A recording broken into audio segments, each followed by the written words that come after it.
Kim Chu, Paolo Avellino, magkakatuluyan. Hinulaan ng isang psychic ang mga kilalang love team sa bansa, kabilang na ang tambalang Paolo Avellino at Kim Chu, at nagbigay siya ng mga opinyon tungkol sa kanilang relasyon. Ayon sa psychic, may magandang vibes daw siya kay Paolo Avellino, na nakikita niyang may likas na kabaitan. Hindi naman aniya masyadong mahirap makita kung bakit maraming tao ang naa-attract sa aktor, dahil sa kanyang pagiging mabait at may malasakit sa mga tao sa kanyang paligid. Samantalang sa love team partner ni Paolo na si Kim Chu, sinabi ng psychic na medyo may alinlangan pa ito sa kanilang relasyon. Bagamat may nararamdaman din ang psychic na maaaring may potensyal ang dalawa bilang mag-partner, may mga duda pa raw si Kim tungkol dito. Sa kabila ng pagdududa, ipinahayag ng psychic na naniniwala siya na may pagkakataon na magkatuluyan ang dalawa sa hinaharap.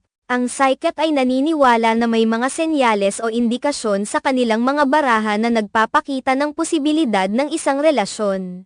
Isa sa mga nakita ng psychic ay ang pagkakaroon ng malalim na koneksyon ni Paolo kay Kim, at itinuturing niyang si Paolo ay unti-unti nang nahulog ang loob kay Kim. Nakikita rin daw sa mga baraha ng psychic na sa simula, nagustuhan ni Kim si Paolo, ngunit may mga pagkakataon na pinipigilan niya ang sarili dahil sa ilang mga dahilan na hindi pa malinaw. Ayon pa sa psychic, makikita rin sa kanilang mga interaksyon at mga simpleng galak na unti-unti nang nabubuo ang pagmamahal nila sa isa't isa. Hindi pa man ganap, pero ayon sa psychic, may mga pahiwatig na nagsasabing malapit na nilang maramdaman ang tunay na pagkahulog ng loob sa bawat isa. Ang kasalukuyang setup nila bilang love team ay nagsisilbing daan upang mas mapalalim pa ang kanilang koneksyon at para mas mapansin nila ang kanilang mga nararamdaman. Sa kabila ng lahat ng mga prediksyon ng psychic, sinabi rin niya na ang mga pagbabago sa kanilang relasyon ay hindi agad-agad mangyayari.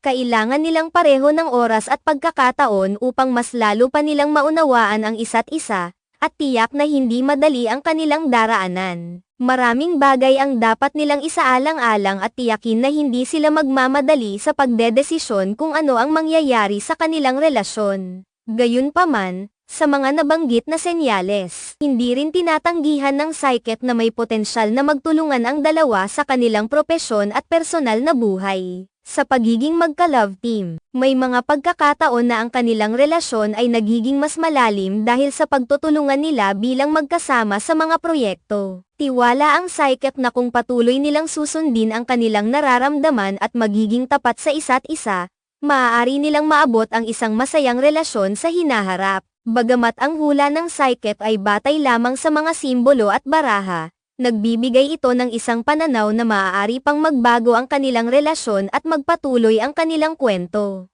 Nasa kamay pa rin ng dalawa kung paano nila pamamahalaan ang kanilang relasyon, kung paano nila isusustento ang kanilang magandang samahan, at kung paano nila haharapin ang mga pagsubok na darating. Sa ngayon, ang mga fans ng tambalang Paolo Avellino at Kim Chu ay umaasa na magkatuluyan sila at magpatuloy ang kanilang magandang samahan sa kabila ng lahat ng mga hula at pagdududa.